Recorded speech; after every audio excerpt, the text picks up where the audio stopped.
Nous avons l'espérance au Père d'être ressuscité en ce jour, tel que tu le promets dans ta parole. Maintenant, nous ouvrons nos cœurs, Père, à ta parole. Communique-nous ta pensée, afin que nous puissions savoir combien nous conduire, comment nous conduire, et que nos vies donnent gloire à ton nom. Change-nous par cette parole. Au nom de Jésus. Amen. Alléluia. Que le Seigneur nous bénisse. Notre thème est intitulé Qui dit-on que je suis?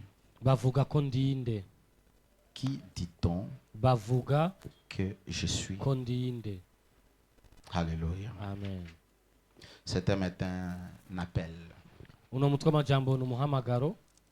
C'est une exhortation à la prise de conscience de qui nous sommes. Alléluia. Amen. Amen. Amen. Alors, je vais lire la parole de Dieu rapidement dans le livre de Matthieu, chapitre 16e. Matthieu 16, 13 à 17. Jésus étant arrivé dans les territoires de César et de Philippe, demanda à ses disciples, qui dit-on que je suis moi, le Fils de l'homme? Ils répondirent, les uns disent que tu es Jean-Baptiste, les autres Élie, les autres Jérémie ou l'un des prophètes. Et vous, leur dit-il, qui dites-vous que je suis? Simon-Pierre répondit, tu es le Christ, le Fils du Dieu vivant. Et Jésus, reprenant la parole, lui dit, tu es heureux, Simon, fils de Jonas, car ce ne sont pas la chair et le sang qui t'ont révélé cela, mais c'est mon Père qui est dans les cieux. Parole du Seigneur. Amen. Alléluia. Amen. Alors un jour, Jésus est en train de marcher avec ses disciples. Et tout d'un coup, il va leur poser la question. Qui dit-on que moi je suis? Il ne demande pas l'avis de ses disciples. Il veut savoir ce que les gens de dehors sont en train de dire à son propos. Alléluia. Qu'est-ce que les gens disent de moi? Je ne vous demande pas vous, ceux du quartier, ceux de notre environnement, ceux de notre ville, ceux de notre région. Qu'est-ce qu'ils disent de moi? Pendant que vous marchez, vous les écoutez. Aujourd'hui, je n'enseigne pas, j'exhorte. Pendant que vous marchez, vous écoutez les gens dire quelque chose sur moi. Qu'est-ce que vous entendez ces gens dire à mon sujet? Alors dans ce thème, il y a trois aspects que je vais toucher. Et le premier aspect, c'est exactement la question du Seigneur Jésus. Qui dit-on que je suis? Et je vous pose la question, qu'est-ce que les gens disent à votre sujet? Qu'est-ce que les gens disent à propos de vous? Et ici, dans un premier temps, c'est l'image de ce que les gens ont de vous. L'image que les gens conçoivent sur vous. Et des fois, ce n'est pas la réalité. Ils pensent à quelque chose qui n'est pas vrai. Ils ont une impression négative sur vous. Il y a des gens qui ont des impressions négatives sur les autres. Alléluia. Amen. Alléluia. Amen. Il est facile aux personnes qui ne vous connaissent pas de dire des choses sur vous. De dire des choses que vous ne faites pas. Et Jésus est en train de dire, qu'est-ce que les gens disent que moi je suis? Et la réponse des disciples était qu'il y a certaines qui sont en train de dire que toi tu es Jean-Baptiste. Alléluia. Amen. Je ne sais pas pourquoi, peut-être je vais faire des recherches pourquoi ils avaient pris Jean-Baptiste et pas Ésaïe. D'autres sont en train de dire que toi tu es Tu es Jérémie. abandi bakavuga ati wowe uri Yeremiya, Tu es Élie. uri Eliya. Alléluia. Amen. À cause du message que Jésus prêchait, Bitewe n'ubutumwa Yesu yavuga, il était semblable yarasa cyane à Jean-Baptiste. na Yohana Umubatizi, Parce qu'il a commencé à prêcher le même message kuko yabanje avuga bwa butumwa que nyene Jean-Baptiste. Yohana Umubatizi. Répentez-vous, Mwihane car le royaume des kuko cieux est ubwami proche. bw'Imana buri Et hafi. il pensait qu'il était Jean-Baptiste. Biyumvira ko ari Yohana Umubatizi, D'autres disaient qu'il était Élie. abandi bavuga ko ari Eliya, Élie parce qu'il était le Messie. kuko Eliya yari nka Mesiya, Alléluia. Amen. Il était Jérémie. yari Yeremiya. Les gens se faisaient des idées fausses sur Jésus. Abantu biha ivyumviro bitari byo kuri Yesu, Ce qu'il n'était pas. ivyo atari Alors byo. dans la vie, il y a des gens qui se diront des choses sur vous. Mu buzima hari ibintu abantu bazokwibwira Il kuri y a des mwe, choses qui se disent à propos de vous. hari ibintu babibaza kuri mwe. Alléluia. Amen. Et des fois, ce n'est pas la vérité. Kandi arigira kenshi biba bitari On peut ukuri. dire que vous êtes malfaiteur. Mashaka kuvuga ko muri abanyamanyanga. D'ailleurs, 1 Pierre 3, 16 dit ceci. Petero wa mbere 3:16. Il peut y arriver que vous soyez calomniés. Murashaka gushika ko mu muvugwa Je nabi suis en train de mutukwa, paraphraser, que vous soyez traités de ko malfaiteurs. mufatwa nk'abanyamanyanga cyangwa abakorizi Vous b'ibibi, soyez traités de pécheurs, mugafatwa nk'abanyavyaha, des impudiques, des voleurs. abasambanyi n'ibisuma. Je ne parle pas de ceux qui pratiquent. Simvuga Je ababikora, parle de l'opinion des gens sur certaines personnes. ndavuze ivyumviro abantu bafise ku bandi. On peut vous soupçonner d'être magicien, d'être Bashaka sorcier. kubakeka kuba abarozi cyangwa abapfumu, Mais ce n'est pas la vérité. ariko siko kuri. Mais la Bible dit, Bibiliya avuga, vous lorsqu'ils vous voient, laisse-qu'ils voient votre bonne conduite. mwebwe nibababoneka babone inyifatiro Ainsi, yanyu ils seront nziza, couverts de confusion. aho niyo bazozazanirwa. Qu'est-ce que les gens disent de toi Niki abantu bavuga kuri wewe que tu n'es pas? utari? Et dans ce cas, tu n'as rien à faire. Muri kiyo gihe ntacyo Tu ufise n'as ukora, rien à dire aux gens, à ntacyo prouver ufise aux gens ubwira abantu cyangwa wemeza abantu que tu es vrai, kuri ukuri, que tu marches dans la sainteté. kugendera mu kwezwa. Alléluia. Amen. Qui dit-on que je suis? Ninde bavuga ko ndiwe? Des uns disent que tu es Jean-Baptiste, Bamwe bavuga kuri Yohana Umubatizi, les autres Jérémie, abandi Yeremiya, les autres Élie, abandi ou Eliya, n'importe quel prophète. cyangwa umwe mu bavugishwa Et Jésus ne n'Imana. l'était pas. Kandi Yesu ntiyari muri abo bose. Maintenant, la deuxième question. None ikibazo cya kabiri Jésus va poser. Yesu araza kubaza, Les gens de dehors abantu bo hanze me posent, se disent de ça. baribwira ivyo Ou ils disent ça de moi. cyangwa bavuga ivyo kuri Mais je. maintenant, vous qui êtes avec moi, Noneho mwebwe muri kumwe nanje, qui dites-vous que moi je suis? muvuga ko jewe ndinde? Les gens de dehors, Abantu bo ils hanze ont leurs conclusions, barafise ivyo ils ont leurs bibwiye, témoignages. barafise intahe Mais zabo, vous qui êtes avec ariko moi, mwebwe muri kumwe nanje, qu'est-ce que vous dites de moi? niki muvuga ko ndico? Les gens de dehors, Abantu bo hanze ils jugent un livre à partir de sa couverture. barashobora gucira urubanza igitabo bahereye ku Ils vont gifuniko dire ce cyaco, que vous êtes barashobora kuvuga ico muri parce qu'ils vous regardent. kuko Ils babihweza, vont dire ce que vous êtes barashobora kuvuga ico muri co même s'ils ne vous connaissent pas. nubwo baba Vous batabazi. savez qu'il y a des gens qui ne vous connaissent pas, Murabizi ko hari abantu batabazi mais qui veulent parler pour vous ou à votre sujet. ariko bashaka kubavugako gusa, Ils ne vous ont jamais rencontré. ntibigeze bahura Et nawe. nous les voyons même dans les réseaux sociaux, turabibona n'est-ce no pas? mu Vous mbuga ne connaissez ngurukanabumenyi, personne, murazi mais umuntu vous parlez de n'umwe la personne. ariko bavuga kuri uwo muntu. Alléluia. Amen. Et ils mettent leur jugement Bagashiraho urubanza rwabo à partir de ce qu'on a dit, les ont dit. bihereye ku vyo abandi bavuze cyangwa ivyo bumvise ku J'ai bandi. appris que telle sœur, Numvise ko mushikacu Et runaka ceci. ameze uku. et au quartier, Muri il y a quartier ce que les gens disent de toi. hari ivyo abantu bakuvugako, Tel frère, mwene data, tel papa, telle maman, tel uyu mupapa, uyu pasteur, mumama, uyu mupastori, tel prophète, uyu et muvugishwa ceci. ameze uku, Sur base de ce qu'on a entendu. bihereye ku vyo bumvise, Pas sur base sur ce qu'on connaît. atari ku bw'ivyo bazi. Cette parole, Iri jambo elle est courte ni rigufi pour nous changer. kugira ngo duhindure. Ne jugez jamais les gens Ntugacire abantu urubanza na sur rimwe base de ce que vous avez bihereye entendu. ku vyo mwumvise. Ne jugez jamais les gens Ntimugacire abantu urubanza par leur apparence. biciye ku kuboneka kwabo ngene bameze. Alléluia. Amen. Ne jugez jamais les gens Ntimugacire abantu urubanza sur ce que vous avez entendu. ku vyo Et mwumvise. les gens que vous ne connaissez pas, Abantu mutazi ne les jugez pas. ntimukabacire Ne urubanza, les parlez pas. ntimukabavugeko, Ne dites pas de choses sur eux. ntimukavuge ibintu kuri bo. Alléluia. Amen. Vous savez, les chrétiens, Murabizi abakristo Satan nous bloque dans de petites choses de rien du satani atuzibirira mu tuntu duto duto atacyo tumaze.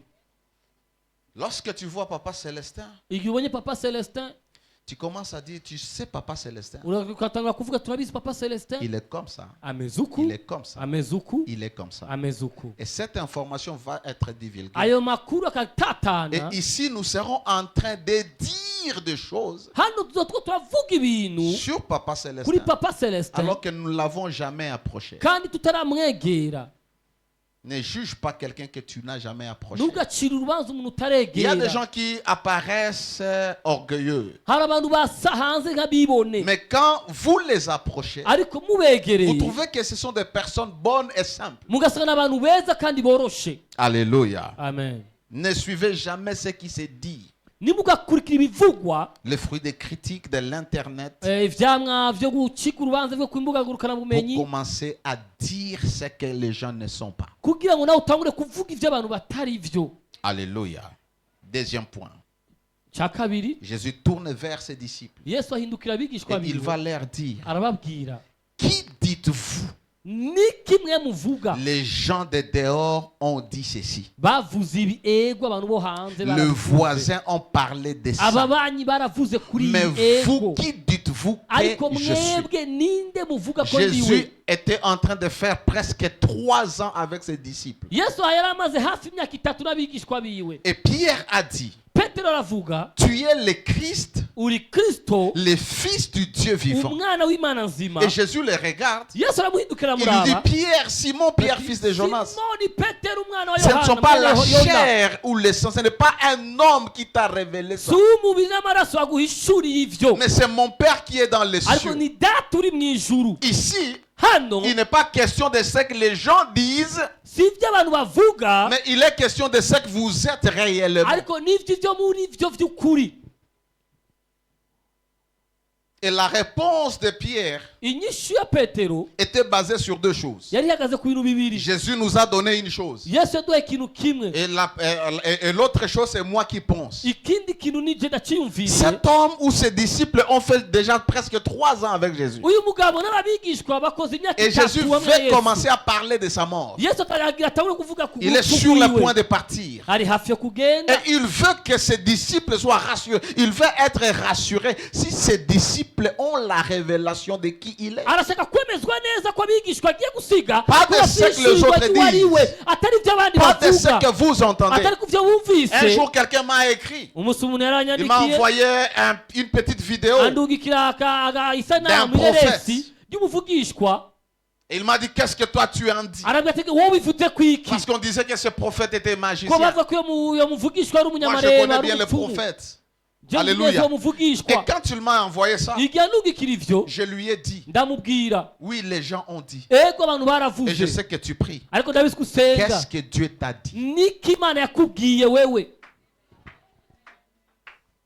Qu'est-ce que Dieu t'a dit de ces prophètes? Niki Imana yakubwiye kuri Sur umuvugishwa? YouTube, tout le monde les détruit. Kuri YouTube anose ko aramwonona muvuga Sur nabi. Facebook, tout le monde les Kuri détruit. Facebook anose ko aramuvuga Mais nabi. maintenant, toi qui te dis tu es enfant de Dieu, None we wibye kuri umwana pourquoi w'Imana? tu vas fonder ta foi sur ce que les gens ont dit? Nawe ugiye guhagarika ukwizera Sur kwawe une vidéo sur Facebook ou sur YouTube? kuri video yawe kuri Facebook ya kuri Si cet YouTube. homme est un magicien Nimba uwo mugabo ari et toi tu as umunyamareba, l'esprit de Dieu, nawe ufite mwe muri qu'est-ce Imana, que Dieu te dit? niki Imana ikubariye?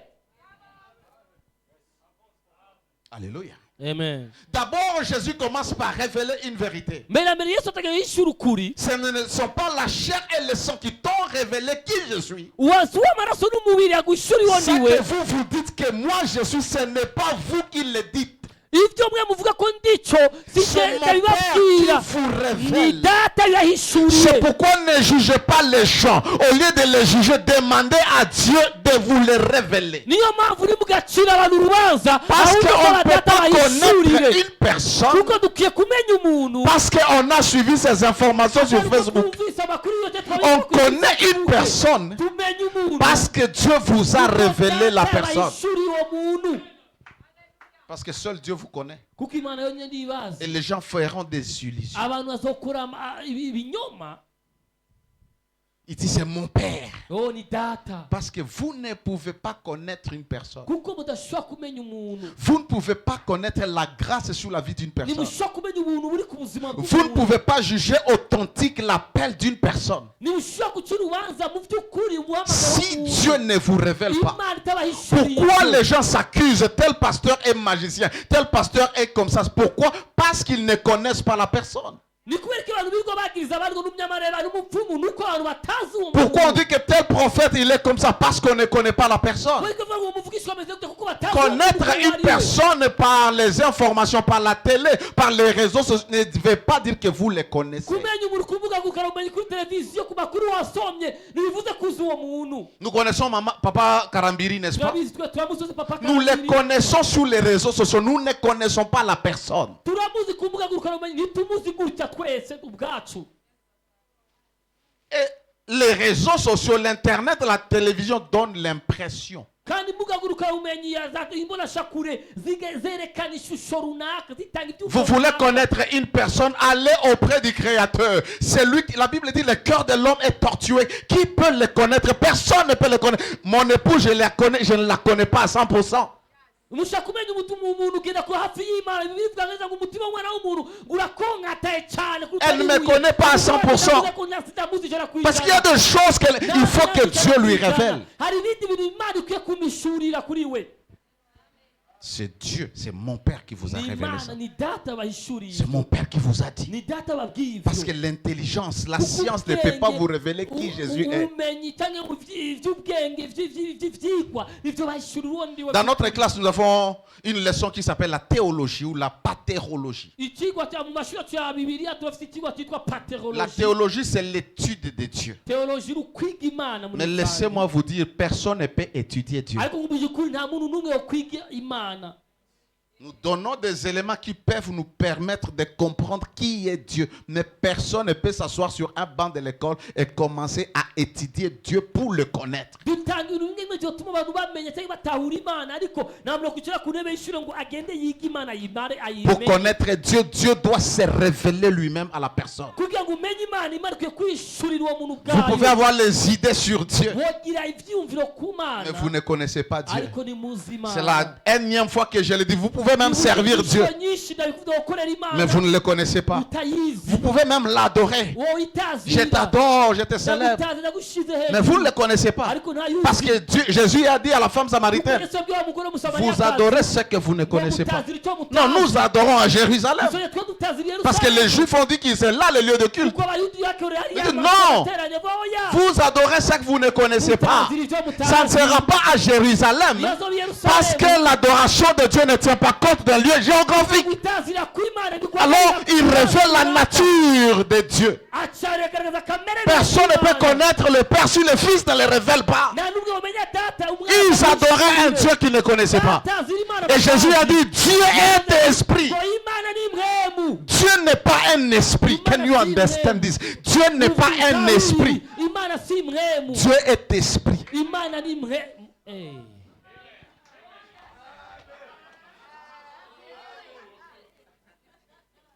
Dieu n'est pas un esprit.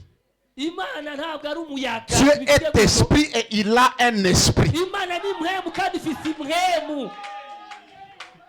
Ikirundi cyabaye gike muradutahura. Tu comprends maintenant qu'on peut adorer Dieu, on ne le connaît pas. Murabizi ko mwotahura Imana Et mutayizi. il dit, Baravuga. ça ne sera plus à Jérusalem. Un esprit ne peut pas être adoré dans un lieu. Ceux-là qui vont l'adorer doivent entrer dans le domaine où cet homme vit, où cette personne vit. Dieu est esprit et ceux-là qui doivent l'adorer en esprit et en vérité. Niwashira mu kibazo runaka gifatika cy'umubiri utaka kugira muri cyo kirere cy'umana kugira ngo utazira iyo mana nyene iri muri cyo kirere cyitwa mwemu ariko si mwemu ifatika. Vous voyez que ce n'est pas facile de connaître Dieu. Ni vyoroshe kumenya Imana abantu b'Imana. Vous pouvez l'adorer. Oyitazira. Dieu est esprit. Imana ni mwemu. Vous l'adorez en esprit. Muritazira mu mwemu. Et en esprit, c'est le domaine de Dieu. Mu mwemu ni mu kirere cy'Imana. Le royaume Ni mu bwami de bw'Imana. l'esprit. Bw'imwemu nyene.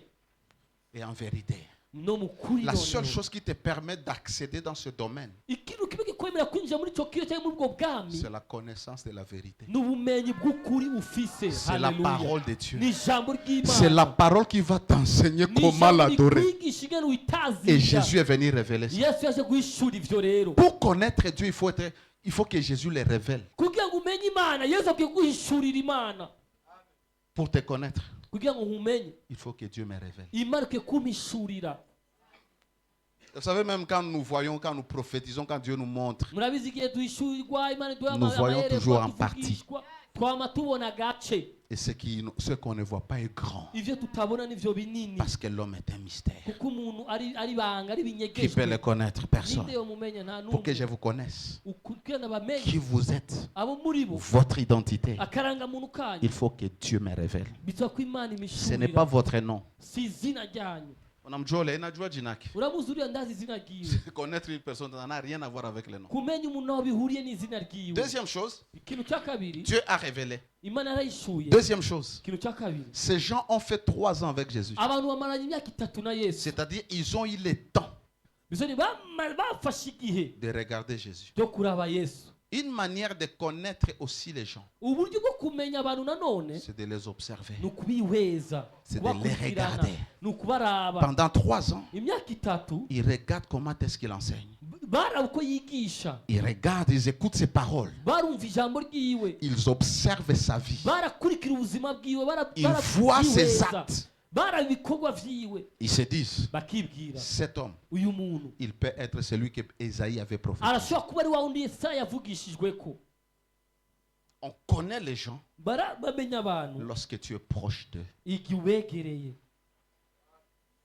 Lorsque tu t'approches. igihe wegereye kabisa. C'est pourquoi je te dis, ne juge pas les gens de loin. Niyo mpamvu nakubwiye ntugacire abantu urubanza uri Que ce kure, soit tes amis, que ce soit à l'église, yaba que ce soit abagenzi baba mu partout dans la vie. rushengero aba hose mu buzima. Je t'ai dit aujourd'hui, c'est l'exhortation. Nakubwiye uno munsi ni ukubabwiriza, Étudie les gens. kwiga abantu, Regarde leurs marches. raba imfato Regarde yabo, leur conduite. raba ingene Et des fois, bitwara. il y a des choses que vous ne comprendrez Hari jamais. ibintu mutazo kwiga Vous mutahura. savez pourquoi je ne juge pas un homme de Dieu? Murabizi impamvu nacira urubanza umukozi w'Imana? Parce que Dieu est multifacette. Kuko Imana ifite amashusho menshi cyane arenga 1000. Il y a quelqu'un dont les dons de guérison Hari abantu ingabire yo gukiza va fonctionner par le toucher, c'est-à-dire la personne utilisera sa main izokora umuntu akoresha ibiganza byo pour akora ku transmettre bantu la guérison. kugira ngo atange uko gukiza. Mais il y a quelqu'un d'autre que Hari Dieu va n'undi. dire, toi la guérison se passera par l'eau. Hari abandi undi Imana avuga ati wowe gukiza ingwara bizoca mu mazi. Quand vous êtes malade, il prend les bouteilles d'eau ici, vous donne Igihe des bois, murwaye il commence à akabahereza jeter sur vous et vous êtes guéri. ukanywa akabasesa ko amazi. Alors vous n'allez pas décider que Dieu doit nécessairement guérir par imposition des mains. Rero nimushaka guca mu kirubanza ngo Imana izokiza. Ça va vous permettre de ne pas juger celui qui utilise l'eau. Bizogufata kudacira urubanza ukoresha Et amazi. si Jésus était le pasteur ici, quand il veut guérir certains malades, il crachera toujours, il va dire, aujourd'hui c'est le service de Yahweh Rapha. Amenez la boue, la terre, je vais cracher ici. Et puis il fait ça, il commence à appliquer sur les gens. Yesu abaye pastori hano yofata nk'umunsi wa Yawe Rafa agafata ibyondo akajya kubihindura n'amazi akajya gushira ku barwayi. Et quand Dieu guérit comme ça, Imana ikirije gutyo, non, ça c'est obscur. oh, ibi biri mu mwiza. Parce que c'est Jésus, ce n'est pas obscur. kuko ari Yesu si umwiza. Mais parce que c'est nous, ça devient kuko obscur. ari twe bihindutse umwiza. Parce que nous voulons contextualiser les choses. Kuko turashaka gushira ibintu mu ncamake. L'action de Dieu est toujours une action révélatrice. C'est-à-dire, Dieu révèle une action. Tu peux venir dans mon bureau. Ce que je te dis, ce n'est pas forcément ce que je vais dire à la personne qui viendra après toi, même si vous avez le même problème. Igikorwa cy'Imana cyama ari hishurirwa, Imana ihishura igikorwa. Washaka kuza mu biro nkakubwira ijambo, undi yagiye muri icyo kibazo nyine nzaniye nkamubwira ibindi. Ok, mon fils a prêché ici.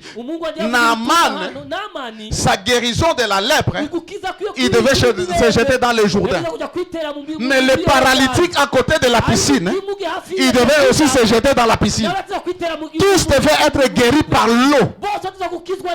Mais tous n'avaient pas le même problème.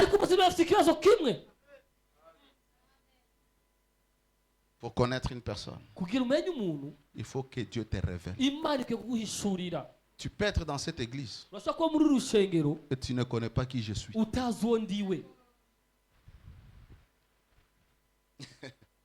Le vrai moi.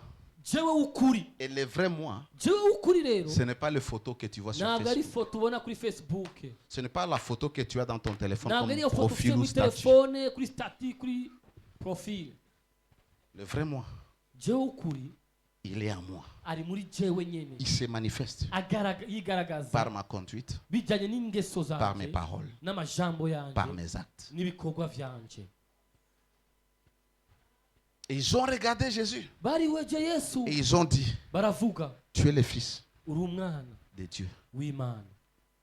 Il dit non, baravuga oya, ce que tu dis là, ngo icyo uvuze personne ne peut te dire nta n'umwe yokikubwira si ce n'est mon Père. atari data. Troisième chose, ikintu cya gatatu, qui dit-on que je suis? ninde muvuga ko ndiwe? D'abord, on a dit, ubwa mbere bavuze les gens disent ce que vous abantu n'êtes pas. bavuga icyo uri. Deuxième chose, ikintu cya kabiri, les gens disent ce que vous êtes. abantu bavuga ibyo muri. Mais ceux qui disent ce que vous êtes, abantu bavuga ibyo muri ce sont ceux-là qui ont la ni révélation. abantu bafise ihishurirwa. Je vous ai dit, vous nababwiye pouvez être avec votre épouse. woshobora kuba uri kumwe n'umugore Vous wawe ne vous connaissez pas assez. nimuzinanye cyane, Parce qu'il viendra toujours après même 10, 15 ans. kuko azoza nyuma y'imyaka 10-15 Vous venez découvrir quelque chose. ukaza guhishurirwa akantu runaka, Un comportement. inyifato runaka, Des fois, une vérité. ukuri runaka.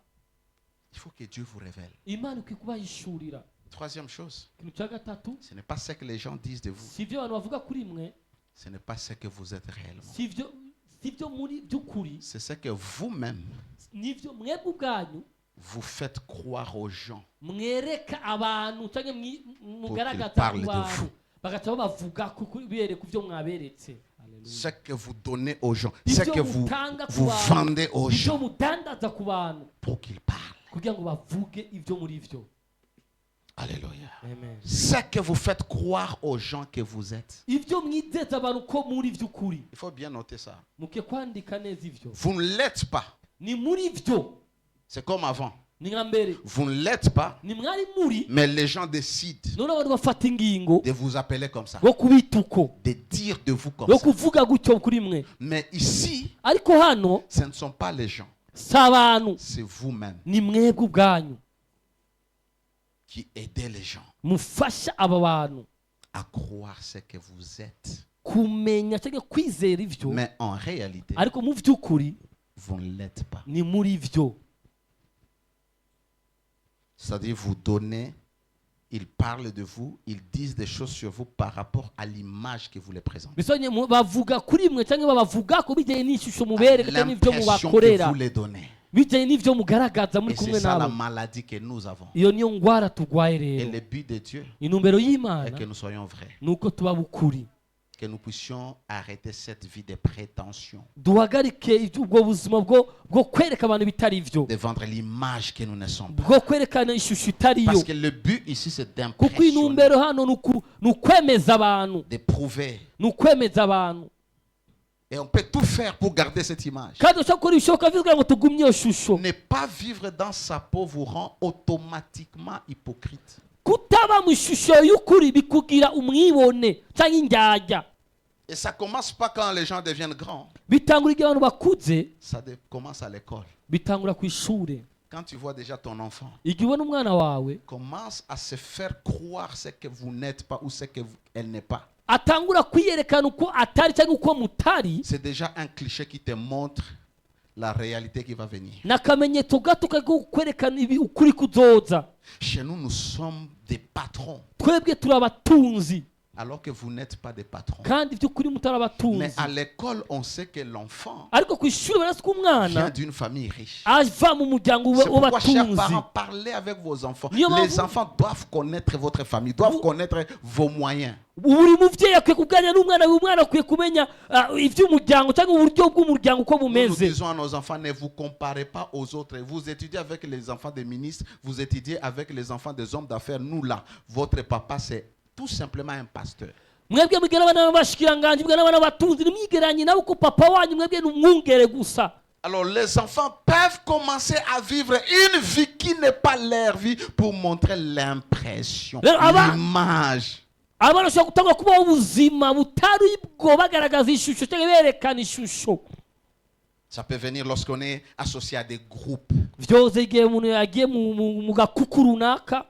Vous savez quand? À l'époque, murabizi nous quand kera on étudiait avec les enfants des généraux, des igihe twiga colonels à twiga l'époque. n'abana b'abagenerali b'abashikiranganji Et on parlait une langue, hein, la langue là, des bavuga ya soldats. ndimi z'abasirikare. Et quand vous êtes amis de ces gens-là, igihe muri abagenzi n'abo vous bantu pensez que vous êtes leurs frères. mwiyumvira ko muri muvukana nabo cyangwa muri basaza babo, Parce que vous êtes enfant, ami de l'enfant du général. kuko uri umwana w'umugenzi wa Vous generali, commencez à vous comporter comme un petit nawe général. ugatagura Comme l'enfant kwitwara du général. Alors nk'umwana que wa votre papa c'est un generali, menuisier. kandi papa wawe we ari umubaji.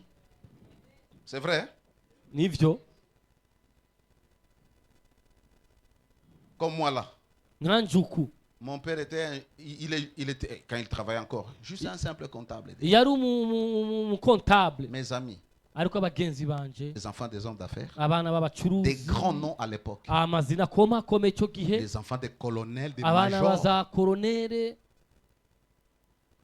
Mais vous voyez dans notre groupe là, Murabona muri uwo mugwi on marchait comme si moi aussi, mon père, twagenda nkaho nanje ubwanjye data il va à Dubaï. agenda i Dubai.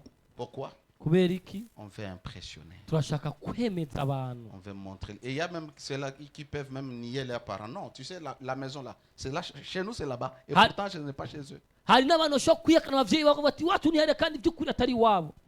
C'est ce qui tue les gens. Nivyo vyica abantu. Là, on a qu'à exhorter ce qui est fundisha. Uno munsi naje kubabwiza, sinaje kwigisha. Les groupes Utugwi. qui t'influencent dans tes groupes. Pourquoi tu veux ressembler aux gens de ton groupe? Ninde akuzanira kwimpinduka muri uwo mugwi? Kubera ko ushaka Pourquoi gusa dans n'abantu bo ton muri uwo groupe tu veux mugwi? toujours prouver? Ni kubera iki muri uwo mugwi ushaka kwemeza? Tu n'es pas, surtout les mamans. Cyane cyane abavyeyi Il y cyangwa a des mamans abamama. qui sont dans les groupes. Hari abamama bari mu Et migwi, dans leur groupe, un certain dimanche, comme aujourd'hui, après muri iyo à migwi 15 nyuma heures, wa vont se Mungu réunir. baza kubonana saa 9 Tuongee juu ya tubonane association yetu. tuganire ku bwa association Tuongee yacu juu ya muradi, kubwishira ya hamwe projet yetu. kubw'umugambi wacu. Et là, Aho ça devient la compétition. bigahinduka Comme on a ihiganwa. réunion le dimanche, laissez-moi aller emprunter même un habit neuf. On va coudre pour moi, pour que les gens voient que je suis là. C'est moi la maman Vandou là-bas. kuko dufise iyo nama rero bidutsigano kanje gutira cyangwa nkoti imutu kugira babone ko dumama nyene akomeye akaze, Parce qu'on veut impressionner. kuko bashaka kwemeza. On veut vendre l'image qu'on n'est pas. Turashaka kugaragaza ishusho Pour tudafise que les gens disent ce que vous êtes alors que vous ne l'êtes pas. kugira ngo abantu bavuge uko mutari kuko muri kandi atari ko muri by'ukuri. Qui dit-on que je suis? Ninde bavuga ko ndiwe?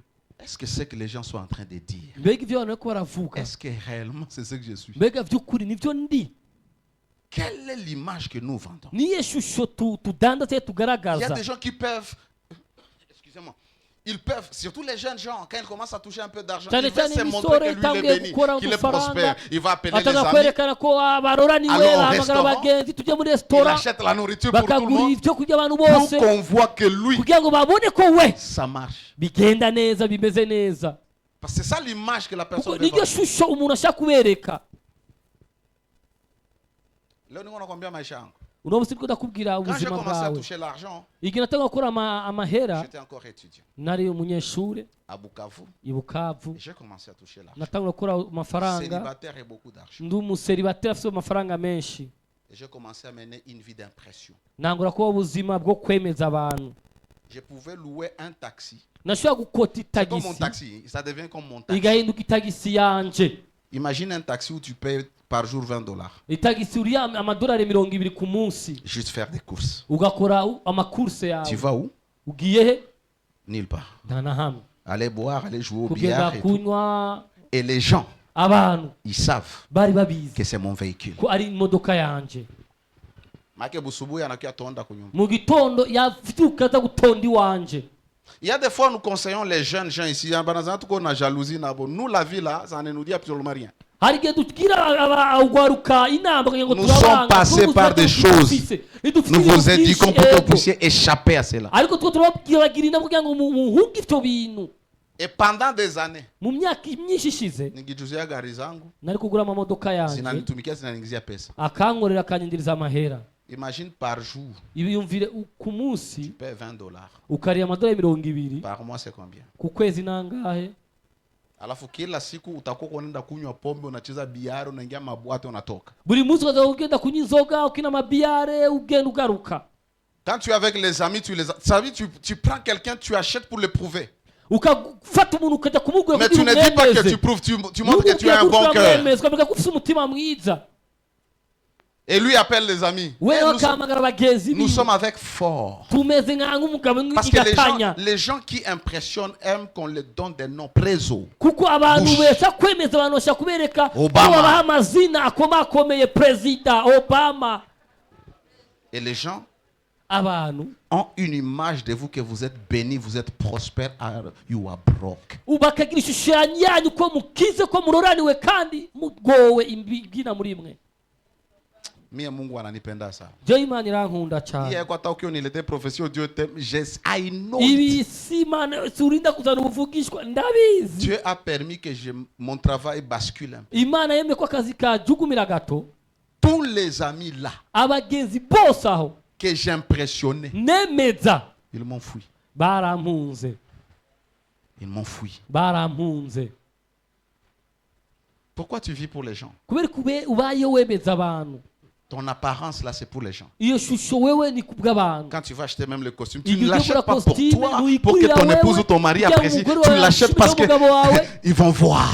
bashaka sentir. uwemeze ubavyumve, Ndio unaona mtu ataiko mkanisa kila siku anajiangalia. ukabona umuntu ari mu shaka guma Parce yiraba, que akili yake haiko mu binye kuko biko. ubwenge bwiwe nturi mu bihari, Akili yake kwa ailleurs. ubwenge bwiwe buri ahandi, buri kure. Nikwambia Mungu hii nitafundisha yeye leo. Nyako ndabazima ibi ndavyigisha gute? Tuendelee tu. Pourquoi? Il y a des gens qui ont des amis. Hari abantu bafite abagenzi, Beaucoup de tes amis sont faux. mu bagenzi bawe benshi sabukuri. Hii ni hekima na kupatia mbele ya wakati. Ubu n'ubwenge ndagutije mbere Beaucoup de y'igihe. tes amis ils sont faux. Mu bagenzi bawe benshi ufise, Ils sont benshi vrais sibo parce que tu n'as pas encore. nabukuri kuko utararonka. Quand tu auras Umunsi uzoronka et Dieu t'élève au-dessus Imana d'eux, ikagutuza hejuru tu gato, sauras qui ils sont. uzomenya abaribo. Amen. Ah, laisse-moi te rappeler. Reka nkwibutse, Tes ennemis maintenant abansi bawe ufise ubu sont tes amis d'autrefois. bari bagenzi bawe Parce que bakomeye personne ne peut kudatana devenir bakera. ton ennemi sans te connaître. Les gens qui deviennent des ennemis, ce sont ceux-là qu'un jour vous étiez proches. Umuntu niyovyuka cika umwasi we mutazi ataho muhuriye, umunsi umwe mwari abagenzi rutana, ubu noneho mwahindutse abansi. Il y a des gens qui vous suivent hein, Hari abantu bakurikirana à cause de l'image que vous leur montrez. bitewe n'ishusho ubereka. Alléluia. Je vous ai donné comment est-ce que j'ai loué les véhicules. Narababwiye nyene Et naguze quand imodoka. j'ai des petites Il copines y a là, la je porte vais, je imodoka. garde là-bas les petits chauffeurs. Ou bien je dis, ok, tu viendras me prendre. Kumbe Hanyuma anaenda piga maturu. kugenda uraza kugaruka ko wagiye gukora kandi Sawa nakia nikata na gari yake rukia mkama. bakaza kuba bakiva ko imodoka yandije kuntora. Est-ce que j'ai menté la fille? Mbega nabesha umukobwa, Je m'ai menté. naribesha J'ai jeje, montré l'image que je ne suis pas. nerekana ishusho C'est ça la vie de nafise. beaucoup de gens. Ubwo nibwo buzima bw'abantu Ils benshi, montrent l'image de ceux qui ne sont pas. berekana ishusho y'ibyo batari. Un jour, quelqu'un va me dire, ah, Umunsi umwe umugore wanjye aravuga ati, ah, homme de Dieu, il faut que nous Vas-y, puissions man. organiser une conférence au Burundi. Je dois dukwiye venir. Je dis gutunganya qu'il n'y a pas de problème. igikorane mu Burundi. Yego, Vous pensez que nta moi, kibazo. je n'aime pas amener les gens? Murabizi ko jina kunda kuzana gutumirira abashyitsi. Moi aussi, je ne peux pas amener les gens de l'extérieur, Nanjye faire des tuzana abantu bo conférences. hanze. Bon, tukileta batafanyia hapa. Tubazana Hapa, zokorera hapa. aha nyena. Il me dit, quand on va venir, il faut arranger des choses bien. Mutegura ibintu bimere Il neza. faut louer des motos, Mutegura Faut les policiers, kugura là. amamoto yagenda aherekeza hein, abakuru les b'igihugu. motos de police, Yaba imoto des b'ibiti jeeps là, by'igipolisi, V8. byaba imodoka bizimye Comme ça, à za partir de V8. l'aéroport, on sait que l'homme de Dieu Aéroport, arrive. bamenye ko umukozi w'Imana yaje. Lui-même n'a pas d'église. Ubwiwe nta shengero afise. Pourquoi? Kubera iki? Parce que l'image que certains hommes de Dieu nous montrent, Kuko ishusho abakozi b'Imana batwereka, nous pensons que c'est la réelle. turiyumvira ko ariko kuri. Alors je peux aller peut-être en Tanzanie. Ndashaka kujya muri Tanzania, J'organise avec mon ami le prophète. nkategura n'umugenzi On vient me prophète, prendre. bakaza Oui, on kuntora. peut organiser quand on a. Bo twabikora dufise ubwo buryo. Il a ça, il peut le faire. arafise ivyo bikora Mais je commence à faire, nkatangura organiser comme ça les gens. Gutunganya Déjà, parce que ibintu. notre génération ne cherche plus l'essentiel, ne cherche plus la spiritualité. Notre génération est dans le superficiel. La prospérité, c'est lorsqu'on a cette image-là. uko urungano rwacu nurondera ibintu biri ngombwa nurondera ivy'impwemu vy'ukuri bashaka kugaragaza ishusho itariyo Comme ça, quand il va arriver, on aura des motos et les gens, hey, the igihe man of aje God has afite come. amamoto n'ibimodoka bizimvye baherekeje Ne vendez pas l'image que vous n'êtes pas. ntimukagurisha ishusho mudafise L'habillement, imyambaro on veut toujours s'habiller pour les autres, turashaka kwambara ku bw'abandi pour donner une certaine impression. kubwo gutanga Il y a des gens inyifato qui runaka. s'endettent hari abantu bajya pour mu s'habiller. ideni Unaenda unajiendete. ukagenda Tu vas sentir ukagira que... mu ideni Et puis, cette vie fausse-là, cette kandi ubwo vie, buzima bubi hein? Cette vie-là, bw'ikinyoma, ubwo buzima bw'ikinyoma elle coûte cher. burazimvye Parce que pour maintenir kugira ngo ubigume l'image que vous vendez, iyo shusho uriko ça uradandaza va vous coûter. ego biragusaba ikiguzi Ça coûte cher. birazimvye Utaenda iba. uragenda wibe Tu vas te prostituer uraja kuja kwisambanya pour avoir, kugira ngo afin ubironke que les gens kugira ngo abantu voient toujours ton standing. babone kukiri kuri rwa rugezo bakuzi ko waberetse ubwa mbere Unaenda kopesha manguo tu juu kwa Uja dimanche kuko- baone kwa nyumba kama uko na waka uko tout bien. uja gukopesha imudu kugira Et ngo des gens kwa comme ça, Mungu même wabakaka. Dieu lui-même ne peut pas les aider. abantu ngabo n'imana ubwayo niyo bafasha Dieu ne peut pas aider quelqu'un qui ne se connaît pas. umuntu niyo imana niyo fasha umuntu atiyizi Mungu atakusaidia. imana yo gufasha gute? Unajitia fasi yenye hauko alafu Mungu atakusaidia aje? wishirize mu kibazo utari cyo Sois réel, sois vrai. bawukuri Quand Dieu décide de te faire passer par le désert, accepte. igihe imana igucisha mu bugaragwa vyemere Ne va pas louer les habits, ne va pas emprunter les choses. Reste là où Dieu, il va regarder ton cœur, ta soumission, il va te bénir à coup sûr. uje gukota imodoka gumaho nyene imana yagushyize maze kuraba inyifato yawe n'ukugorwa kwawe uraza kugarukako Et des fois, les gens peuvent même acheter trop cher alors qu'ils n'ont rien. abantu bagura ibintu bizimvye kandi ataco bafise Pourquoi? kubera iki Parce que dans le groupe où nous sommes, kuko mu kagwi turimo les gens, ils vivent une vie chère. abantu bayeho ubuzima Et buzimvye comment est-ce que moi je vais être en bas? Il faut que Nigute Dieu n'ojya ce qu'ils munsi. pensent de moi, que je garde bisaba ça. ko iyo bafise mu mitwe yabo ndabigumako Kutoko na kabisa madeni, na madeni, na ufise madeni. amadeni n'amadeni Mes enfants, un jour. abana banje umunsi Oh, il y umwe a des écoles qui sont venues. hari ishure ryaje Je les avais dit, vous là. ndababwira ati mwebwe Moi, je ne suis pas dans cette folie. je sindi muri ubwo busazi Moi, mon argent est standard. jewe amafaranga yanje arazwi C'est-à-dire, je ne veux pas vous amener dans une école qui va me prendre presque la moitié de mon salaire. sinobatwara mu ishure rizontwara icaka bitu Là umushahara où vous wanje êtes bien étudié là-bas, aho point muri barre. mumeze neza mwige neza Allô? Bien-aimé. bene data Hii maisha itakupiga presha, utakufa mbele ya wakati. ubu buzima bwo kubangamira Les bwo erreurs kubuza que nous amahoro avons, ugapfa nous imbere devons les y'igihe corriger maintenant. Amakosa Le problème, est-ce que dukora, ceux-là qui amakosa vivent pour les autres viennent se réveiller tard? amakosa dufite n'ibibazo dufite nuko abantu babayeho ku bw'abantu baza kwikangura batevye cyane On veut impressionner. bashaka kwemeza Et toujours des choses qui brillent. ibintu bikayangana Tu vas voir quelqu'un. uraza kubona umuntu Montre-moi ton téléphone. nyereka telefone yawe iPhone. Samsung. Tu vas voir quelqu'un. urabona umuntu Le dernier iPhone, c'est combien? 15 et 16? 15, hein? Où ça va? On a kata la toujours ici, je sais pas. Tu as iPhone 15. urafite iphone ya 15 15. 15 Laissez-moi vous dire la politique de ces gens qui vendent ces histoires. reka mbabwire politiki y'abantu badandaza Ils ne ibi bintu changent rien du tout. ntacyo bahindura na kimwe Ils jouent avec votre psychologie. bakinisha ubwenge La bwanyu caméra là, ils peuvent Iyi changer, mettre caméra- même 8. bashobora gushyiramo amaso Pour umunani faire battre ton cœur. kugira ngo Mais les bajugumize umutima résolutions wawe restent les mêmes, les Ariko choses iki- restent les mêmes. ubu iPhone gikora- busiku aipigaki photo, ikwe iPhone 40. Problème ya photo busiku itakuwa yoyo. iphone ishaka ibe 40 ari mu ijoro mu mwiza ntigufotora uzoronera tekino nifotora niko iteye Toi, tu vis. wewe ubaho Unaishi. ubayeho Mubikok. wibesha Uko na téléphone. ufise telefone Il y a 3 millions. ufise telefone y'imiliyoni 3 Pourquoi tu as ce téléphone? kubera ko iyo telefone Pour que les gens voient que tu kugira abantu prospères. babone ko waroraniwe. Quand on t'appelle, on appuie igihe gapa. baguhamagaye ugashira ku gutwi Banana bimetro bitatu bakabona pale. amaso atatu manini, Frère Iko, mwene data Shere arashoboye Iko. araremereye but you are broke. kandi ugowe, bakaguma bibaza ko uremereye kandi uragowe, urakenye. Tu gagnes combien Uronka ngahe pour avoir ce téléphone? kugira ngo ugure iyo telefone?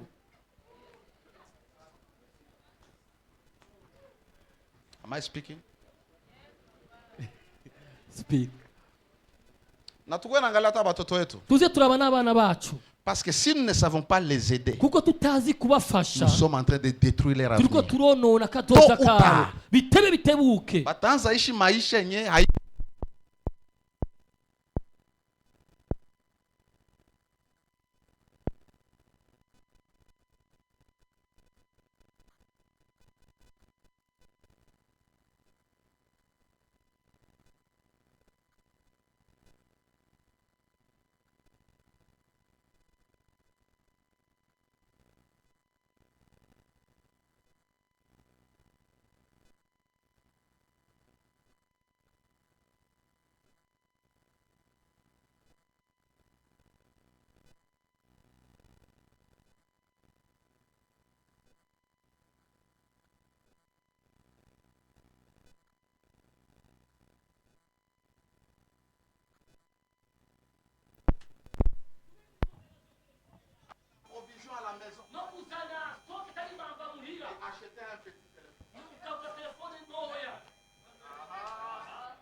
Santi mwanangu. Uko fana Manchester City. Na mimi kunitendo nachezaka Manchester City. Nawe urakina Manchester Na City. joueur wangu wa kupenda ni Haaland. N'umukinnyi wakunda ni Haaland. Quand je joue avec Shalom, Ngiye gukina na Shalom, moi c'est Haaland. je ni Haaland. Lui c'est Real. We ni Real Madrid. Alléluia. Amen. Alléluia. Amen. Réfléchissons un peu. Twiyumvire gato.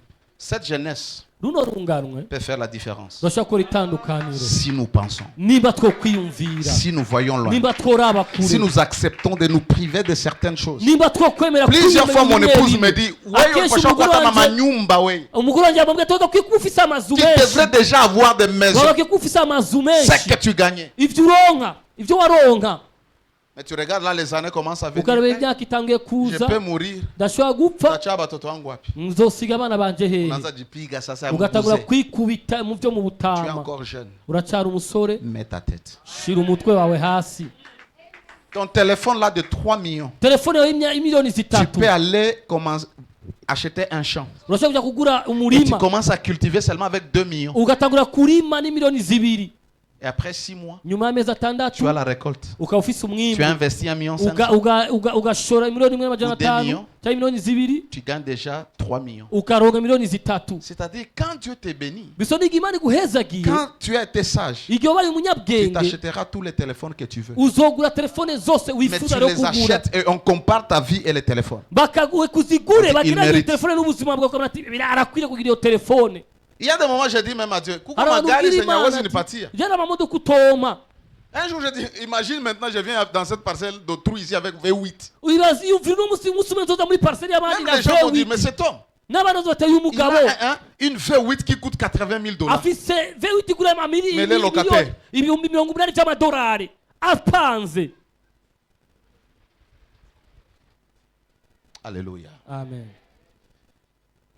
Jeunes gens, Misore, et la sagesse de gérer l'argent. mugire ubwenge bwo gukoresha amahera, Arrêtez de vivre pour les gens. tuhagarike kubaho Cher papa et tunezereza maman. abantu. Bavyeyi, Ayons la sagesse pour demain. mugire ubwenge bw'ejo hazoza, Arrêtons de vivre pour les autres. duhagarike kubaho kubw'abandi, Pour gushimisha impressionner. kwiyemeza, Ces kwemeza gens-là, abandi. Abo ils s'en bantu foutent de toi. naco C'est toi bitayeho qui es kuri malade. wewe, ni wowe C'est toi qui urwaye, n'as pas la paix. ni wowe udafise C'est toi amahoro, qui veux toujours les ni wowe montrer. ushaka Ils s'en foutent. kwerekana, naco bibabwiye.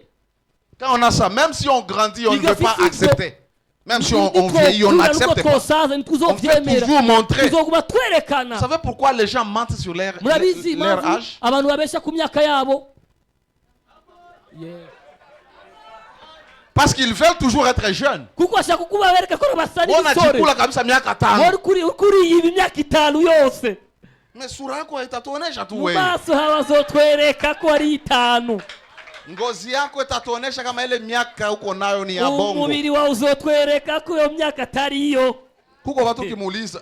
Hari abantu mubajije, Vous avez vu cette vidéo? mwarabonye ka video À Maajabu, muri en Maajabu Europe. muri Une maman lui Iburayi. pose la question, quel est ton âge? Umama afite Non, je ne vais pas imyaka dire. ingana. Dis, Wose ushazeeka ibyo sema. ubabwire ni ibanga uvuga imyaka yawe. Si miaka yangu ndio mnajua. Imyaka yawe murayizi. Pourquoi?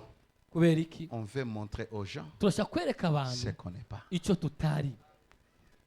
Unajikula miaka 5. Ukiga imyaka 5. Unione tu mimi hapa. Oui, Napiga mabodi. Je ngatangura kwambara udupira tunyegereye Napiga mu pantalon ba Fabrice. n'udupantaro twa Fabrice. Siitiki. Simbyemere. Hizi ndevu zinakuwa hivi kama nishazipiga mateinture kila siku zikuwe noir. Ubwanwa agashiramo agatenire kugira zigume Pour montrer aux gens zirabura. que je suis jeune. Kugira ngo nereke abantu ko nkiri umusore ndiko ndiyiba. Je vous dis toujours, il y a quelque chose qui est ponctuel dans ta vie, qui est fidèle. Hata kutrairaka siku ya anniversaire yako ikiingia tous les 10 mars, paf, anajichoma. Hari ikintu utazoguhemukira habe na gato umunsi w'amavuko nushika nimba itariki 10 ntwarane izoba yinjiyemo. On cherche que les gens nous admirent. Tuzokwifuza ko abantu batwemera. Nataka watu wote wiko na matelefoni muwaze hiki tunasema pa telefone zenu muangalie kama zoezi wazia hata zembula hata kupiga mikate. Kumbe kupiga mikate ilombi franga mingi bwana. Abantu bose bafite amatelefone azimvye mwanze muraba amatelefone mufise kumbe guteka imikate n'ibisaba umutahe munini. Na sikwambia mkio mpige mikate parce que j'ai dit si quelqu'un fait quelque chose ici tu n'as plus le droit de le faire. Amen. Kuko rero babwiye umuntu waze kwizanira umugambi akora hano na wundi mnazokora uwo mugambi byaraheze. Le nom c'est Alain, c'est qui encore? Jonathan. Jonathan. Si Jonathan commence à nous vendre les montres, wewe usikie na wewe leta ma montre zako hapa. Mwache yeye auziwe ma montre. Jonathan azanye umugambi kugurisha amasaha hano nawe ntutuzana umugambi kugurisha amasaha mureke Jonathan yitandariza umugambi wiwe. Kama Rita anauzisha maji, marufuku kwa mtu mwingine kuuzisha ji hapa. Rusi nimba ya Parce que tu vas mener le conflit pour rien. Na munazodandaza undi mitobe ari kuko Cherche quelque chose que tu veux vendre. rondera ikintu udandaza na munazokwigana. Alléluia. Ne cherche pas l'admiration. Niwifuze gushimwa n'abantu cyo kwemerwa n'abantu abantu ntibashima. Quand on grandissait, notre maman nous disait, igihe twakura mama wacu yaratubwira votre papa, papa wanyu même les gens qui ne connaissent pas, n'abantu atazi venez manger ici. baraza kujya J'ai hano. rentré à la cuisine même 2 fois. Njya mu gikoni inshuro zibiri. Préparé pour les gens. Tekera abashitsi. Ça naanza zeka tunaanza koma la bote. Igihe atanguye gusaza ashaje bose barafashe inzira yabo. Nous vivons une vie facile ou imaginaire. Tubayeho ubuzima bubi bwo On kwiyumvira. appelle ça vie en trompe-l'œil. Tubwita ngo Tromper l'œil des gens. ubuzima bwo kubesha ijisho ry'abantu. Et puis imiter. Hama kwigana. Weye, huyu anatumika kwa huyu. Wewe uyu muntu arakora. On lui paye $2,000. Baramuhemba ibihumbi 2 by'idolari. C'est-à-dire huyu akienda kazi mwisho wa mwaka wanampa 10 millions ya Burundi. Bisoni uyu mujbera z'umwaka z'abitsi milioni 10 z'amarundi. Kisha wewe mwingine wewe hautumikaki. Hama wewe undi ntukora. Wewe unaishi na misaada. Wewe ubeshejweho Quand n'imfashanyo. lui va acheter sa chaînette Nagura ishenete yiwe à 500,000, ibihumbi 500. toi aussi tu vas chercher une chaînette Nawe ukaja kurondera ishenete à 500,000. y'ibihumbi 500. Wewe kumbe banakulipaka 300,000. Wewe uhembwa ibihumbi 300 vy'amarundi. Unaingia mdeni. Ugatuja mu ideni. Jua nini? Kubera iki? Tu veux apparaître. Urashaka kugaragara. Tu veux vivre comme. Urashaka kubaho nka naka. Tu veux être comme. Urashaka kumera nka naka. Quelqu'un disait, tu sais, Umuntu yavuga turabizi. si ba mwisi, Twebwe abasuma tunaendaka luwe manyumba za mzuri. tujya kukota amazu azimvye meza. Tunekala manyumba za mzuri. Tukaba amazu meza. Sasa batu betafana affaire. Kugira abantu tuzokora nabo Sana ubucuruzi. kukuto kofasi ya bien. Bagusanga uri ahantu Na heza. gari ya bien. N'inzu n'imodoka Kopeta nziza. pita. Umushinga ukarengana. Sishi maisha vile. Nubeho ubwo buzima. Sois naturel. Ba wewe Piga ukuri. mahesabu. Kubita Nous ibiharuro. avons fait beaucoup d'erreurs. Twakoze amakosa menshi. Alléluia. Amen. On veut vivre au-delà de ses moyens. Turashaka kubaho ibirengeye uburyo bwacu. On vit pour les autres. tukabeshwaho n'abandi cyangwa tukabeshaho tunyura Par abandi. conséquent, on perd l'argent, on perd le Kubw'ingaruka temps, tugatakaza amafaranga, tugatakaza umwanya juste pour impressionner les gens qui kugira n'ont ngo rien à faire avec twemeze votre vie. abantu ataco bamaze mu buzima bwawe. Alléluia. L'impression. Il Ukwemeza y a une abantu. église, l'église de Laodicée. Hari ishengero ry'i Laodikiya, Apocalypse 3, ivyeshuwe 17. Yohana 3:7. Parce que tu dis, je suis riche, je me suis enrichi, Kuko uvuga ngo ndi umutunzi et je n'ai naritungishije besoin de rien. kandi sinkeneye ikintu na kimwe, Parce que tu ne sais pas que tu es malheureux, kuko utazi kugowe, misérable, pauvre, aveugle ugowe, et nu. umukene, impumyi. L'église de Sardes est en train de se frapper la poitrine qu'elle est riche. Ishengero ry'Isarudi reka kubita igituta ko batunze, Mais en réalité, Dieu dit que ariko cette église est vy'ukuri pauvre. Imana ivuga ko iri shengero rikenya Parce qu'on veut impressionner. kuko cyakwemeza. C'est ça la vie de beaucoup de gens. Ubu nibwo buzima bw'abantu benshi, Ils vivent pour les autres. babayeho ku bw'abandi, Unaenda kopesha. Imagine ulienda bajya kopesha tu meshi. gukopesha imeshi yo gusuka Kabelo, kabelo brésilienne. brezilienne. Imagine mtu anakuwa kanisa alikopesha nguo ya mtu. Hapana kopesha, alinda azima. Eh bwana, mimi nitaenda kwanza kanisa leo. Ni azime. leo. Iyumvira umuntu mu kuza ku rushengero abanje kuja gutira imuzu ku mubanyi cyangwa ku mugenzi, Kuya na makanda mbili yako. ngwino na kamambiri zawe. Pourquoi les gens de foi, Kubera ko abantu ba kera ils ne veulent pas s'accepter? badashaka kwemera uko bari. Viens comme tu es. Ingukumeze, Usikuwe impressionné na mtu mwanekala karibu yako anavala veste ya $500. ntukangwe n'umuntu ari iruhande rwawe yambaye kositimu Alivala y'amadolari robe siyo ya 500,000, 1 million ama yambaye 6 millions de ikanzu francs. miliyoni 6 miliyoni Kuya w'amarundi. na ile yako litoa pale ya 3000 francs. Ngwino na indi yawe y'ibihumbi bitatu, Vala propre kuya Mungu wambara anakuona. neza, wigorore, Wakati wako. Imana irakubona, igihe cyawe nicyashika. Lakini kama haujiitiki, Ariko utiyemera ukuri, si tu ne t'acceptes pas, nutiyemera tu vas faire l'impossible. uzokora ibidashoboka, Tu vas mentir aux gens. uzobesha abantu. Mais en réalité, Ariko tu vy'ukuri ne les ments pas parce qu'ils ne connaissent pas. nubabesha ko navyo bazi, Tu es en train de te mentir. uri kuribesha wowe ubwawe. Comme l'église de sages, il y a des gens qui se font N'ishengero croire qu'ils sont ry'Isarudi pieux. hari abantu biyumvira Ils ko craignent Dieu, ils bari aiment Dieu. batinya Ils Imana, sont bubaha dévoués. Imana, On montre, même à l'église. bakeka no mu rushengero Telle sœur se donne à Dieu. uyu mushikati aritangira Imana Kumbe ni impie. kuko ari mubi Sois vrai. cyangwa ari umuntu Quand tu es yihumanije. vrai, Igihe uri nous saurons umunyakuri bazomenya ingene bagufasha. si tu es impudique, Nimba uri et moi le pasteur, umusambanyi, je sais que tu es impudique, jewe pastor nkamenya ko uri je vais umusambanyi, t'aider. Mais nzogufasha. si tu me montres que tu es sanctifié, Ariko unyete ko alors que wejejwe tu es impudique, kandi uri je ne saurais pas umusambanyi, mimi siku ule mtu akwenda kufuye maisha sinzobimenya. ya watu aseme naona sioni. jewe sindi wanu wajya kusuzuma cyangwa kuguma Et des arondera fois, ubuzima et des bw'abantu, fois, Dieu ne simbona. révèle pas pour t'endurcir. Imana nihishura kugira ngo igukomanaze umutima, Il t'endurcit. iragukomanaza umutima. Ce n'est pas qu'il ne peut pas montrer, il Siku t'endurcit. tovyerekana Ubakie ko mwiyo manaza njia tu umutima. siku utapigwa. Ugume muri yoza kuko Upigwe kiulaini. uzokubitwe neza, Pigwe vrai. ukubitwe vy'ukuri. Dieu dit ceci. Imana yavuga gutya, Je vais endurcir. Va chez Pharaon. Dis-lui ngiye de libérer mon komanaza peuple. umutima Mais bwiwe moi, farare je ku vais bwoko endurcir son bwanjye, cœur ariko pour jezo faire komanaza éclater umutima ma gloire. wiwe kugira ngo ngaragaze Usichunge ubwiza utukufu wa bwanje. Mungu ukiwa ujieklate maisha yako jua kupigwa. Nurinde ku bwiza bwawe zo kugaragara ku buzima bwawe ariko warinze gukubitwa, L'apparence de la sagesse, de l'humilité. ukugaragara ku bwenge cyangwa On guca montre aux gens bugufi, qu'on aime Dieu. tukereka abantu ko dukunda Imana. Aimer Dieu, c'est aimer ses frères. Gukunda Imana no gukunda Aimer bene Dieu, c'est so, garder sa parole. gukunda Imana no kugumya C'est ça ijambo la vraie ryayo. définition de l'amour de Dieu selon la Bible. Ubwo niko rusobanuro rw'ukuri rw'urukundo rw'Imana Moi, bijanye na j'aime Dieu. Bibiliya. Je ndakunda Quand Imana. tu viens ici, Igihe uje hano tu travailles. ugakora, Ukiona koropa isa ukaza ugakoropa, ugakora isuku, si vile unaenda tembelea bafrere ukaja kusura bene ni data, muzuri, ni vyiza. lakini l'amour de Dieu Ariko urukundo rw'Imana d'abord, mbere na mbere, celui qui m'aime, uwunkunda il garde mes commandements. azogumya amabwirizwa Celui qui yanje, m'aime, uwunkunda Qu'il aime son frère. akunde mwene se. Tu ne peux pas aimer ton frère Ntushobora gukunda mwene so et le détruire. no kumwonona. Tu aimes ton frère. Ugakunda mwene Papa so. Celestin, Papa Celestin, nakupendaka sana. ndagukunda cyane. Ahmed, Amen. unao Papa Celestin huyu? Unaona Papa Celestin Mtumbaza. umuntu mubi cyane, Je ne l'aime pas. sindamukunda, Je le flatte. ndamubesha. Et mon amour n'est pas vrai. Urukundo rwanjye si ugukuri. Pourquoi? Kubera iki? Apparence. Ukugaragara.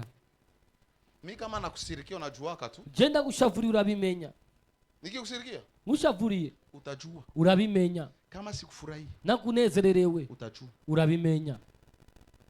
nitakuonesha kama nasirika. ndakwereka ko nshavuye Siko hypocrite. je sindi njyajya Nibaki na kufa muro. ngume mpfira mutima Sina kitu kya kubeba muro yangu. simfise icyo no kwikorera cyangwa no kwitwaza mu mutima Apare wanjye maabudu ya Mungu. biretse amatazirano y'Imana. Nikamate na wewe nikutie muro. Fate nawe ndakubike mutima kubera iki? Kufe jua nini? Mpe kubera iki? Nikose usingizi, roho iko na Buri minyonga, tiro nikose umutima apeti. Jua nini? urwaniga muri apeti. Napenda lala, Ndakunda kuryama, napenda kula. ndakunda kurya.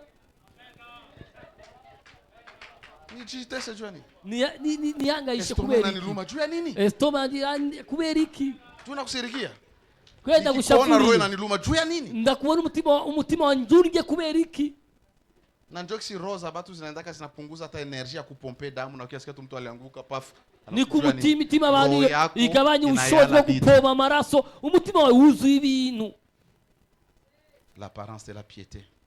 Ishusho yo kwezwa y'umuntu L'apparence de la yejejwe. sainteté. Ishusho y'umuntu yejejwe Alors qu'on est souillé. kandi duhumanye. Jésus a dit aux pharisiens, vous Yesu êtes des abwiye tombeaux abafarisayo ati, blanchis, vous. ngo mwebwe muri imva À zigaragara, l'intérieur, il y a imbere muri des mwe pourritures. hari Mais aranuka, ce que vous montrez, ariko ivyo mugaragaza les gens disent, eh, ces tombeaux sont abantu bons. bati ngo iyi mva ni nziza isa neza. Alléluia. Amen, Alléluia. amen. Ils donnent l'impression de réussir, de prospérer dans la vie. Batanga ishusho Dans les kugaragaza réseaux ko sociaux. baroraniwe, Unayo ko mtu bateye mu réseaux sociaux imbere. hata nekalaka analalaka kunat. Umuntu nubwo yarara ku Je ne sais pas si les gens kirago, dorment encore sur les nattes. Ni sinzi lalaka abantu zamani, bakiryama ku nilipitaka murago kule. naraciye ko nanje. Sina si tulalaka kunat. Natwe twararyamye Le ku manate kwa kirago. mnene hivi. Ibirago vya kera byari Abaletea kabisa bivyibushe, ukitanda ndirene matela. bagashiraho nk'aho ari matera. Wewe unalalaka kunat. Wowe uryama ku kirago, Lakini tukiingia mu Instagram, ariko ugiye muri Instagram uko parisien. ifotoza ipari Uko na teint moya. ufise agashusho. Ndio wanataka ma filtre. C'est ça les filtres? Maki kitu uko nakuona hapa. uko Hapa two watu wa Photoshop turakubona hapa. aba bantu bakora amafoto Bale ba big pair. ba- Banena kukugeuza mweusi. yo Uko mzungu. guhindura umwirabure kandi uri umuzungu, Banena kukupagala na poudre. bo gusiga n'agapudre Wao wanake maafishe. wibagiye gusiga, Sasa watu waliona afishe wanakiangalia mtu njoo abantu kabisa. bakabona afishe tuyi ni wa muntu twabona cyangwa n'uwundi twitega. Pourquoi? Kubera iki? On aime donner l'image. Dukunda gutanga Allez ishusho. voir même les auteurs. Il y a, Genda murabe. moi, maman, devions voyager dans Je une na mama conférence. atoze gufata Il urugendo y a une muri dame qui nous appelait. hari umudamu Dans yaduhamagara l'invitation, elle est très jolie. muri invitation ni Yala mwiza vile, cyane, yala shaka tumubonye yarashaje.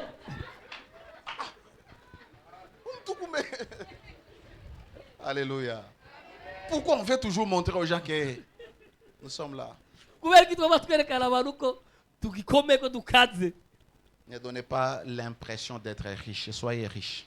Ntukerekane ishusho yo kuba umutunzi, bumutunzi nyabuna. Ne prétendez pas être riche. Ntugase n'abatunzi, Soyez riche. ba umutunzi.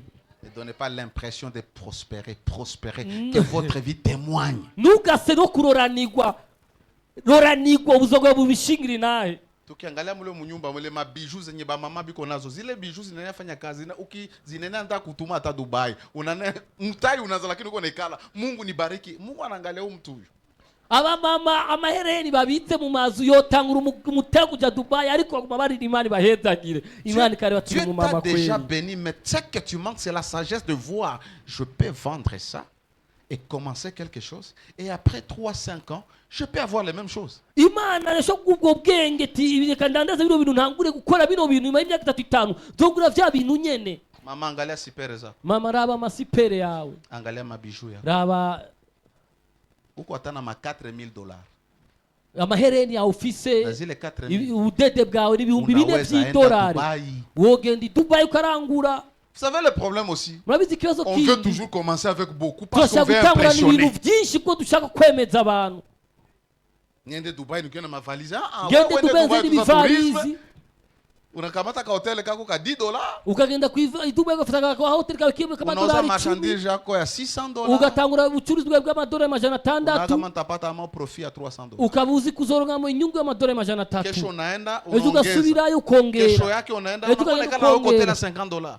ntuzosora kandi kwifuza amadolari 50. Alléluia.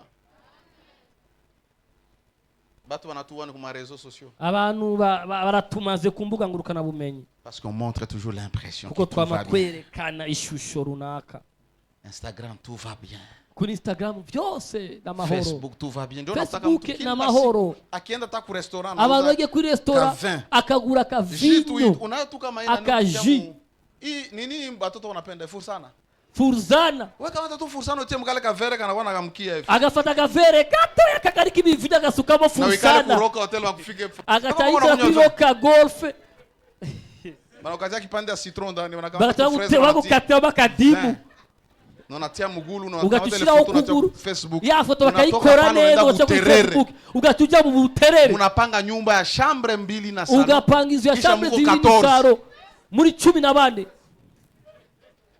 Cherche à changer ta vie. rondera kuruhindura ubuzima bwawe, Cherche à vivre une vie de réalité. rondera kuba ubuzima bw'ukuri. Une personne qui vit pour impressionner les gens ne connaît pas le but de sa vie. umuntu abaho kubwo kunezereza abantu ntabazi intumbero y'ubuzima Cette personne bwiwe. n'a pas d'objectif. uwo muntu afise intumbero, Cette personne ne pense jamais à uyu son muntu avenir. nashika kuri kazoza Parce kiwe qu'elle mène une vie fictive. kuko abayeho ubuzima bw'indoto Telle est la réalité. y'indoto aguma arota ahagaze. Ne prend jamais conscience de sa vie quand... prend conscience de sa vie quand c'est trop tard. umuntu afata nk'ama ubuzima bwiwe yacerewe. Kuko batu wenye tuko hapa tunajua kama wapi masiku zinanibakia na maespoir na maprofesi na madetermination ni Mungu tu. hari abantu n'ubuvugishwa no kwitanga niki ni Imana gusa, Mungu tu ndo ni ananisaidia. Imana gusa yomfasha. Sasa hii masiku inakubakilia iyi kuishi. minsi isigaye rero Sois conséquent. ba umuntu ari nkama, Sois conséquent. ba umuntu ari nkama. Distraction. ugusamara Distraction. ugusamara Comme j'avais dit, ils ne peuvent pas aider. nk'uko nabivuze udashobora gufasha. Et ces gens sont des Jacob, mais qui vivent dans la peau d'Ésaü. ariko abo bantu ni ba Yakobo bashaka kuba mu bite mu ishusho ya Esawu. Genèse 27, Itanguriro 27 18 à 24. 18-24. Jacob veut bénir son fils. Isaka ashaka guhezagira umuhungu w'umwana Il dit, wiwe, va me préparer un gibier. bati genda unegurire ikimazi. Et sa mère lui dit, mawe aramubwira, j'ai entendu ton père, il veut bénir ton frère. numvise so ashaka guhezagira umuhungu wiwe, Va prendre genda utore le gibier. ubagire Lorsque so. vous lisez là-bas, igihe musomye aho Jacob vient vers son père. Yakobo aje kuri se Il dit, papa, bati voici muvyeyi la nourriture est prête. raba ivyo kurya nabiguteguriye Viens manger. ngwino urye. Et le père pose la question, Se abaza ikibazo, qui es-tu? urinde? Il dit, je suis ton fils bati Ésaü. ndi umuhungu wawe Quand Esawu. parce que son père lui a demandé 2 fois. kuko se yamuhaje inshuro zibiri. Et quand il veut manger, il veut le bénir. igihe ashaka Il lui kumwezagira pose la question, aramubaza tu kandi es ikibazo, vraiment mon by'ukuri fils uri umuhungu wanje Ésaü? Il dit, Esawu? oui, je le suis. ego Il ndiwe. dit, mais la voix, c'est la voix de Jacob. ariko ijwi ni ijwi ni rya Yakobo, Mais le corps, c'est le corps ariko d'Ésaü. umubiri ni umubiri wa Esawu. Tu es Jacob. uri Yakobo, Arrête de vivre dans la peau d'Ésaü. hagarika kubaho mu mubiri wa Esawu. Arrête de porter la peau qui n'est pas tienne hagarika kubaho mu mubiri utari gwawe pour avoir l'approbation des gens. kugira ngo uzokomerwe amashyi n'abantu cyangwa wemerwe n'abantu. Quand Ésaü se présente, igihe Esawu yivuga, qui es-tu mon fils? Il uri dit, je iki suis muhungu wanje? ton fils ngo premier. ndi muhungu wawe w'imfura. C'est-à-dire, je suis ton fils premier. ngo ndi imfura yawe. Il a sa manière de se présenter. afise uburyo yivugamo. C'est pourquoi l'autre a demandé 2 fois. Parce que la manière dont Ésaü s'est présenté, ce n'est pas la manière dont celui-ci s'est niyo mpamvu présenté. sebaje inshuro zibiri kuko uburyo Yakobo yariko arivuga siko Esawu yivuga. Arrête de vivre dans la peau d'un millionnaire alors que tu n'as même pas 100 000. hagarika kubaho mu ishusho y'umumiliyoneri kandi nta n'igihumbi ufise. Une personne prospère. umuntu aroraniwe. Njoo pale atakamo alafu kuko watu wanaweza kudanganya. hari abantu bakunda bazi bashoboye kubesha. Hapa mnaona tu umuntu ari kidogo mu bwiza mukabona gatowe ku Facebook yake. kuri Facebook yiwe, Anatia statut agashiraho agastati, kisha anaonesha ka avion kale agacerekana ka kaka emoji Kaka. Unaita emoji. kakadirisha Ka avion. k'indege. Donc mtu anasafiri. umuntu afashe urugendo Kumbe alienda Uvira. kandi arahiwuvira. Ayona kafiri. nurabona ivyo? Anaenda kwa Photoshop Big Piero na akajya kwa Piero akamukore akamuhindura Iko na Putin. akamushira ko ari kubera Putine. Pourquoi?